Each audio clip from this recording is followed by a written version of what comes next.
Salam cerdas. Kali ini kanal kami akan membacakan sekilas berita media dan memberi komentar terkait dengan berita makan bergizi gratis yang akan dibantu Cina. Beritanya begitu. Sebagai bagian dari berita-berita lain yang memberitakan tentang pertemuan Presiden Prabowo dengan Xi Jinping, yang diantaranya kemudian diberitakan ada komitmen melakukan investasi di Indonesia sebanyak 10 miliar dan tidak ada pemberitaan tahunnya, tapi kita tafsirkan aja itu adalah untuk tahun depan karena setiap tahun memang Cina 7-8 miliar dolar sudah investasi. Nah, kemudian ada berita juga bahwa Xi Jinping dan sebagaimana dijelaskan itu memiliki atau mengatakan akan membantu Indonesia dalam soal dana. Nah, ini pentingnya ya. Jadi stressingnya jelas nih di berita, Xi Jinping akan siap bantu danai makan bergizi gratis Prabowo. Ini kita lihat, ini ada 4 nih, semua mainstream. 1, CNN, Cina akan bantu danai program makan bergizi gratis Prabowo. Kata Kompas, Cina sepakat bantu danai program makan bergizi gratis Presiden Prabowo. CNBC Indonesia, Xi Jinping ungkap Cina siap bantu danai makan bergizi gratis. Nah, mari kita lihat, sebetulnya di bawah-bawah ada Tempo segala macam ya. Nah, ini yang kita pilih, Tempo dulu ya. Nah, ini kita pilih Tempo. Nah, ini beritanya Tempo. Diberitakan pada 11 November Senin, jam siang. Prabowo sebut Cina akan dukung pendanaan program makan bergizi gratis. Jadi buat para pembelajar ekonomi, tidak hanya satu media besar ya yang memberitakan, berarti ini memang hal ini informasi yang relatif bisa dipercaya ya, bahwa ada berita tentang Cina akan dukung pendanaan. Saya ulangi ya, pendanaan program makan bergizi gratis. Nah, kata Tempo nih, pemerintah Cina akan mendukung pendanaan program makan bergizi gratis yang dicanangkan Presiden Prabowo Subianto. Dukungan dana ini merupakan hasil dari lawatan Prabowo ke negeri Panda itu pada Jumat 8 November hingga Ahad 10 November, 3 hari ya. Nah, kemudian pemerintah kedua negara menyepakati pendanaan bertujuk terkait dengan tema ini, Food Supplementation and School Feeding Program in Indonesia. Jadi ada MOU-nya pemerintah Cina dengan Indonesia disaksikan langsung oleh kedua presiden. Sayang kita belum Bread Institute belum memperoleh MOU-nya itu. Nampaknya berita-berita juga belum detail di MOU-nya itu. Nah, Tempo mengutip pernyataan Erlangga Hartarto, pemerintah Cina menurut Erlangga itu sudah melakukan program ini untuk rakyat mereka. Jadi Cina ini salah satu negara yang sudah melakukan makan siang gratis, jadi punya pengalaman lah. Nah, begitu dikatakan oleh Erlangga kepada media ya. Nah, ini ada berita-berita hanya untuk menambahi saja bahwa selain soal makan siang, makan bergizi gratis tadi, ada kesepakatan lain. Nah, kembali ke paragraf tentang makan bergizi gratis, ini kata Tempo, itu akan dimulai pada 2 Januari 2025. Nah, staf ahli Kepala Badan Gizi Nasional, staf ahli ya, bukan kepala badannya, itu program akan menyasar sekitar 15-20 juta anak pada 82 titik yang tersebar di seluruh Indonesia. Berarti masih belum seluruhnya ya, karena seluruhnya sampai 83 juta sasarannya kan.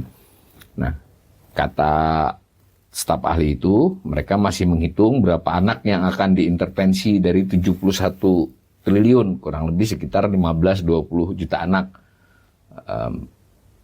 Jadi ini penting juga buat kita para pembelajar ekonomi ketika baca berita. Ini menurut saya detail dari makan bergizi gratis ini merupakan berita yang masih sedikit simpang siur ya.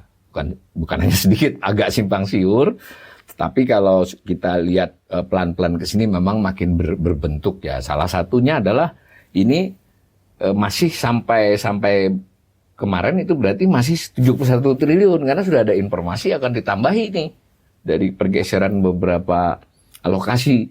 Begitu juga karena kalau mau menyasar seperti janji semula kurang lebih 4 triliun, 83 atau berapa juta orang, itu karena itu dananya sekitar hampir 400 triliun kan, ada 71 dihitung-hitung ulang, itu sementara hitungan dari staf ahli ini yang dinyatakan staf ahli, ya kita nanti akan lihat 15-20 juta anak yang tersebar di 82 titik di seluruh Indonesia.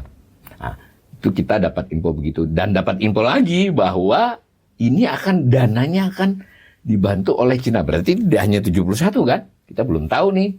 Kalau berarti 71 tambah lagi atau 71-nya itu dapat, tapi tidak. 71 itu kalau udah lihat di APBN itu sudah teralokasi ya dari rencana belanja negara yang kurang lebih di 3.400-an triliun itu, 3.600 triliun itu, yang 71 triliun adalah anggaran kepada Badan Gizi Nasional. Ini juga kita perlu detail ya, karena Badan Gizi Nasional itu kan badan seperti kementerian.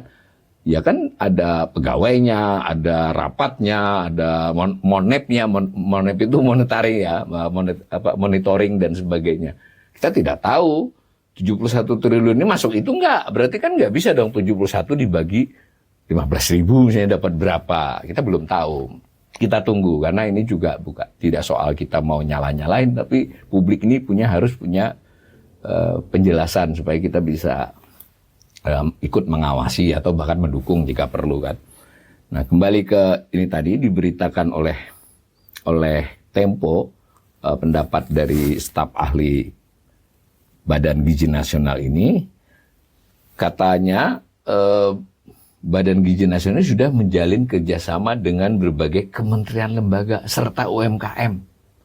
Nah, ini juga kita belum dapat edarannya ya, dan ini tenaga ahli bisa diralat nih pendapatnya oleh menteri atau oleh kepala badannya. Ya, kita tidak tahu nih kementerian lembaganya bagaimana. Terus nanti pendanaannya, karena dari pengalaman fiskal kita itu ketika dia melibatkan lebih dari satu kementerian atau lembaga, itu ada beberapa prosedur yang harus dipenuhi, terutama jika memakai anggaran yang berbeda ya. Jadi harus kita nanti menunggu juga. Nah, yang menarik adalah tambahan informasi ini akan bekerja sama dengan Komando Distrik Militer Kodim ya, di Jawa ada 50 titik, di luar Jawa dengan Kodim 32 titik.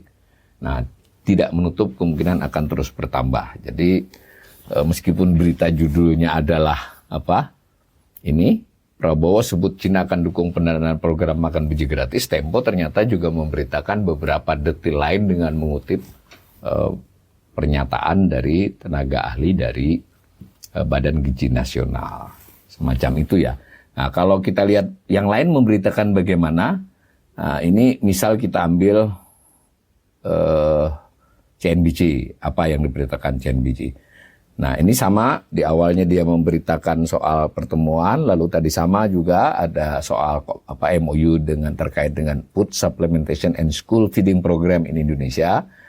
Nah, diberitakan hal yang sama juga, Airlangga Hartarto menyatakan Tiongkok ini akan mendukung.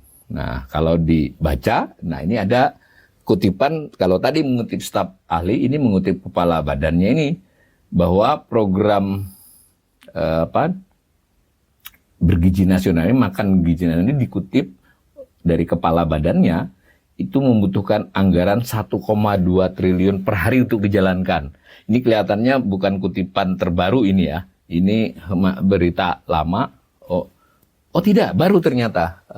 Jadi kita perlu baca. Makanya saya sudah katakan tadi di depan, kita harus hati-hati betul nih ngelihat dinyatakan kapan, oleh siapa, tanggal berapa, dan kita kalau sebagai pembelajar kita lihat secara dijajarkanlah berita itu atau kita salin, kita biar ngelihat. Nah ini betul tadi kan bahwa perhitungannya Pak Dadan itu adalah 82,9 juta ya 3 tahun ya. Nah, cuma ini tidak tahu kita ini disebutkan menyasar selama 5 tahun ke depan. Ini maksudnya ujungnya sampai segitu atau bagaimana? Nah 1,2 triliun kali 360, ya mungkin 340-an ya kalau dianggap hari libur tidak ada, ya tetap aja keluar angka hampir 400 triliun kan jadinya. Sementara anggarannya baru, ya betul dong 400 triliun diberitakan. Nah tetapi untuk sementara belum kan tadi dari berita sebelumnya.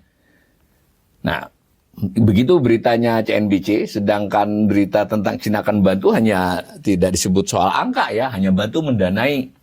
Nah saya mengajak nih para pembelajar ekonomi ini, kita betul-betul harus mengikuti terus berita ini, dari rencananya bagaimana, terus ada nggak kepastian rencana ini mau dianggarkan berapa, lalu apakah memang seluruhnya akan dipimpin oleh Badan Gizi Nasional. Nah, kalau nanti Badan Gizi Nasional melibatkan KL lain, itu kan berarti juga apakah menggunakan anggaran yang di Badan Gizi Nasional, atau KL lain juga bisa mengeluarkan anggaran. Lalu tadi ada Kodim, apalagi kan. Nah, bahkan kita masih belum mendengar nih bagaimana dengan pemerintah daerah. Nah, karena kan ini akan menyangkut seluruh wilayah. Tapi kita tunggu ya, kita juga tidak ini. Nah, terakhir berita yang saya bacakan adalah berita yang sedikit berbeda, supaya kita punya gambaran. Ada diberitakan oleh Kompas, 12 malam tadi ya, jam 11 malam tadi, Jepang siap berbagi pengalaman program makan bergizi dengan Indonesia. Nah, kalau dibaca kurang lebih Duta Besar Jepang yang menyatakan, Duta Besar Jepang untuk Indonesia Masaki Yasushi ya, Jepang telah melakukan diskusi dengan tim transisi Presiden Prabowo mengenai program makan bergizi gratis. Jepang menunjukkan ketertarikan untuk berbagi pengalaman terkait program serupa yang telah diterapkan di negara tersebut. Kalau saya tidak salah, Jepang sudah 1 abad yang melaksanakan. Tapi kita perlu cari tahu nanti detail-detailnya. Nah, si Masaki ini intinya mau berbagi pengalaman. Tetapi ada highlight yang bagus nih. Menurut berita ini, Jepang ini pertamanya lebih merupakan soal untuk mengatasi masalah stunting pada anak yang muncul setelah Perang Dunia Kedua. Ya sekedar imajinasi kita ya betul juga ya, dahulu perasaan Jepang itu pendek-pendek. Sekarang kalau lihat sepak bolanya, lihat basketnya tinggi-tinggi kan. Nah ini kita perlu. Nah yang lain lagi, yang pendapat dari Duta Besar ini, Jepang ini memanfaatkan ikan segar sebagai salah satu komponen utama dalam program makan siang di sekolah. Nah ini mungkin yang dia mau berbagi nih, karena Indonesia cukup ini. Nah, kita fokusnya bukan itu ya, tapi pentingnya gini tadi, Cina mau bantu danai, Jepang berbagi pengalaman. Sebetulnya yang memang punya pengalaman banyak itu Jepang, Cina, dan India ya, 3 negara itu juga berhasil juga, tapi kelihatannya yang banyak di studi orang itu adalah Cina, Jepang, dan India. Nah, kembali ke pokok soal kita tadi bahwa Cina mau bantu danai. Nah, kita kan tidak dapat informasi belum. Ini hibah, bantuan, atau apa begitu ya. Kan nggak tahu kita. Atau investasi. Jadi kan macam-macam tuh opsinya. Nah, dari pengalaman yang kita tahu, kelihatannya skema Cina memberikan bantuan hibah apalagi terus-menerus, itu nampaknya bukan model kebijakan Cina ya. Dia biasanya investasi atau memberikan utang. Terlepas dari utang mungkin lunak. Nah, di kanal ini kita sudah pernah bicara dalam siaran sebelumnya tentang investasi Cina di Indonesia. Sehingga saya tidak mengulangi lagi bahwa kita masih menunggu nih berita selanjutnya, informasi selanjutnya. Apakah itu dari Cina itu benar-benar bantuan hibah diberi saja, ataukah dia bagian dari investasi tadi yang di siaran kami sebelumnya, ataukah utang gitu loh. Nah ini menarik ya, kalau utang ya pembicaranya jadi panjang kali lebar kali tinggi ya. Tapi mari kita lihat nih bahwa Cina ini memang unik ini dalam konteks hubungannya dengan Indonesia. Kita sudah melihat di siaran sebelumnya tingkat laju pertumbuhan penanaman modal asingnya paling cepat di antara semua negara. Dari porsi 2% menjadi porsi 15%, bahkan sempat lebih di era Pak Jokowi. Nah, bagaimana dengan utangnya? Utang berarti utangnya Indonesia yang utang ke Cina. Nah, dari penelusuran saya dan lembaga saya, Bread Institute, itu kebanyakan utang Indonesia ke Cina itu bukan negara. Jadi bukan utang pemerintah kepada Cina, tetapi utang swasta Indonesia kepada Cina. Kepada Cinanya bisa swasta, bisa BUMN Cina, bisa pemerintah Cina ya. Tapi terutama sekali ke BUMN dan swasta Cina. Nah, maka yang berutang itu swasta Indonesia. Hanya saja data itu harus dibaca secara lebih teliti. Karena pengertian utang luar negeri swasta yang dipublikasi oleh Bank Indonesia itu termasuk BUMN Indonesia. Jadi ini ada data utang luar negeri swasta menurut negara kreditur. Saya ambil 3 nih. Nah, tapi ini pengertiannya adalah swasta ini termasuk BUMN. BUMN itu kurang lebih utang luar negerinya 1/4 dari total swasta. Jadi 1/4 adalah BUMN, yang 3/4 adalah swasta non BUMN. Nah, fokus kita adalah Cina ya, yang biru nih. Nah, mengalami peningkatan dari 2014 yang hanya berapa ini? 6,8 miliar dolar. Sekarang sudah 21,62 miliar dolar. Jadi berapa itu? Naik 3,5 kali lipat. Gambarnya juga kelihatan nih biru. Nah, sebagai perbandingan adalah Jepang. Jepang ini justru menurun selama era Pak Jokowi. Ya, Jepang menurun. Nah, selain Cina yang meningkat adalah Hong Kong. Nah, Hong Kong kan bagian dari Cina ya. Jadi kita belum tahu ini tadi makan bergizi gratis yang mau dibantu pendanaannya oleh Cina itu apakah bagian dari utang ini atau malah nanti utang luar negeri pemerintah Indonesia atau bagian dari investasi yang nanti di grafik yang berbeda. Nah, kita perlu menunggu, tetapi saya terus terang saja dari kanal ini selalu mencoba memonitor jika makan bergizi gratis yang sangat baik itu, yang tetapi sesangat baik apapun, kalau seperti pengalaman Jepang tadi adalah urusannya stunting, urusannya gizi pendidikan, di luar soal dampak ekonominya ya. Berarti kan butuhnya jangka cukup panjang.